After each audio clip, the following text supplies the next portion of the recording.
United times, सच के सिवा कुछ नहीं, हर पल आपके साथ।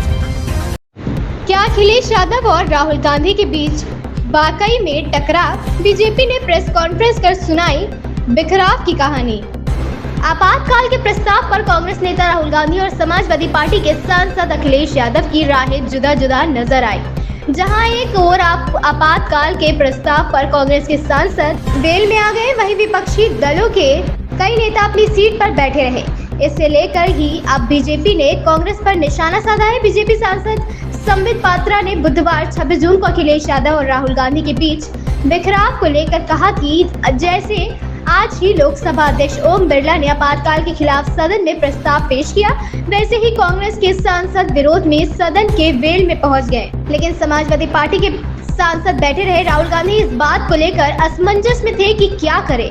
बीजेपी प्रवक्ता और सांसद संबित पात्रा ने प्रेस कॉन्फ्रेंस करते हुए कहा कि आज 26 जून है, आज जब 18वीं लोकसभा चल रही है,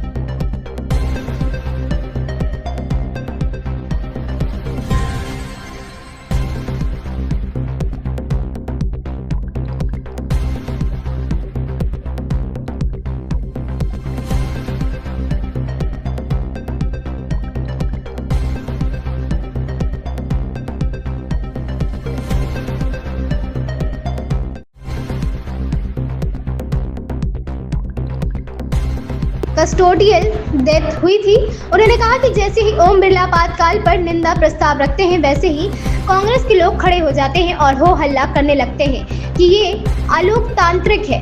कौन सी इमरजेंसी? कांग्रेस के लोग भाग रहे थे, लेकिन समाजवादी पार्टी के लोग बैठे हुए हैं। ऐसे में राहुल गांधी उठे या ना उठे, चिल्लाए या ना चिल्लाए, वो एक बार अखिलेश को देखे और एक बार अपने लोगों को देखे।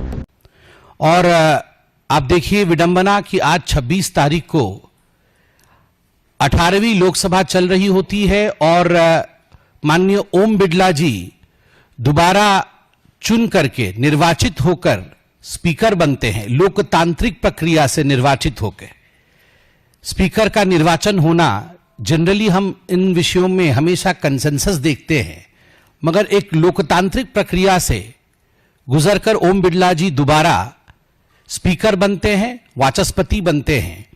वाचस्पति के कुर्सी पर बैठने के पश्चात उन्होंने माननीय प्रधानमंत्री जी से कहा कि आप अपने मंत्रिमंडल से तारुफ इंट्रोडक्शन कराइए। माननीय नरेंद्र मोदी जी अपने मंत्रिमंडल से इंट्रोडक्शन कराते हैं, अपने कैबिनेट से इंट्रोडक्शन कराते हैं और उसके पश्चात हमारे स्पीकर वाचस्पति उन्होंने इमरजेंसी के विषय में कहा। इसमें कोइंसिडेंसेस क्या क्या है देखिए। 26 तारीख का कोइंसिडेंस है, कोइंसिडेंस है कैबिनेट का। जब 50 वर्ष पहले 26 तारीख को प्रातःकाल भारतवर्ष को पता चला था कि इंदिरा जी ने देश में आपातकाल लगाया है, उस समय आपको जान के आश्चर्य होगा, केवल भारतवर्ष को ही आश्चर्य नहीं हुआ था, इंदिरा जी के कैबिनेट को भी आश्चर्य हुआ था, क्योंकि इंदिरा जी के कैबिनेट को भी मालूम नहीं था कि आपातकाल लगा दिया गया है।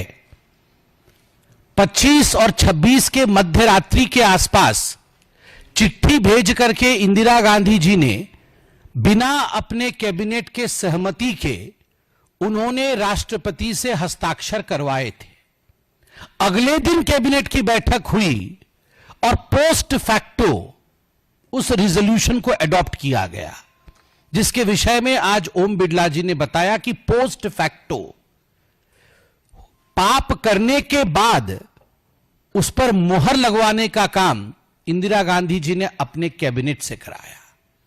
लोकतांत्रिक तरीके से स्पीकर का चुनना, सारे कन्वेंशन को ताक पे रख के भारतीय जनता पार्टी और एनडीए के सदस्यों द्वारा कल अपील करने के पश्चात भी कि कन्वेंशन नहीं है, स्पीकर पे इलेक्शन नहीं होता है, चलिए मिलके चलते हैं, एक लोकतांत्रिक तरीके से निर्वाचन होता है।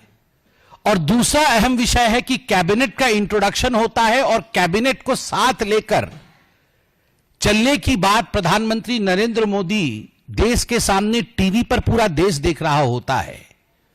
तारीख वही है, 50 वर्ष पहले सदन के पटल पर बिना कैबिनेट के अनुमति के आपातकाल लगाया जाना, और वह भी इंदिरा गांधी जी द्वारा, आज यह जो पूरी प्रक्रिया हुई है, मुझे लगता है इसने सबको बहुत कुछ सिखाया है।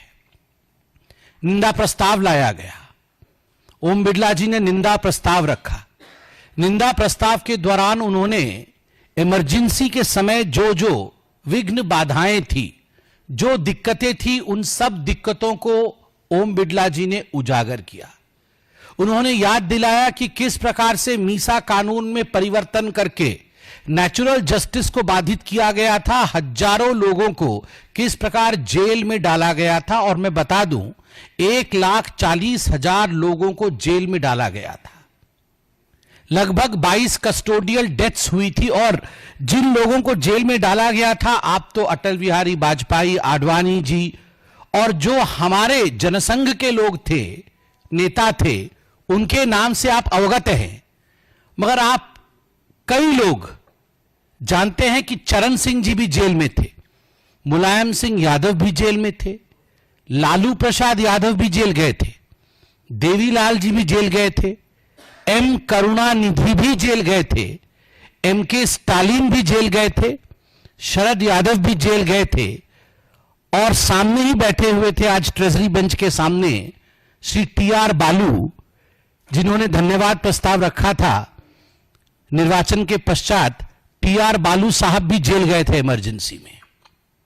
विडंबना देखिए, जैसे ही निंदा प्रस्ताव इमरजेंसी के ऊपर ओम बिड़ला साहब रखते हैं, तुरंत कांग्रेस के जो सदस्य हैं वो सारे खड़े हो जाते हैं, हो अल्लाह शुरू कर देते हैं कि ये अनडेमोक्रेटिक है, ये उचित नहीं है, काहे का इमरजेंसी, कौन सी इमरजेंसी, हाय हाय, तौबा तौबा, सब शुरू हो जाती है।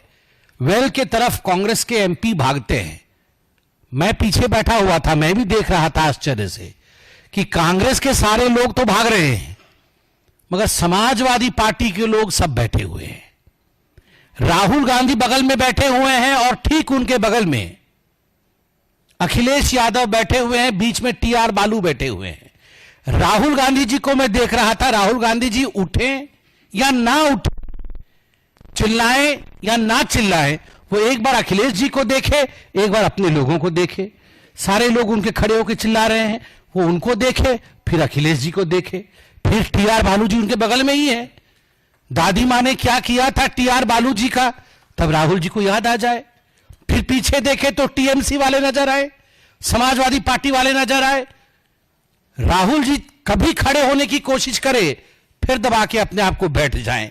ये परिस्थिति इंडिया अलायंस की आज जो हुई है पार्लियामेंट के अंदर, ये तभी होती है जब आप अन्यायी होते हैं, अन्याय का साथ देते हैं और बड़ा न्यायवान दिखने का प्रयत्न करते हैं। ये कांग्रेस पार्टी न्यायवान दिखने का प्रयत्न कर रही थी। कैसे?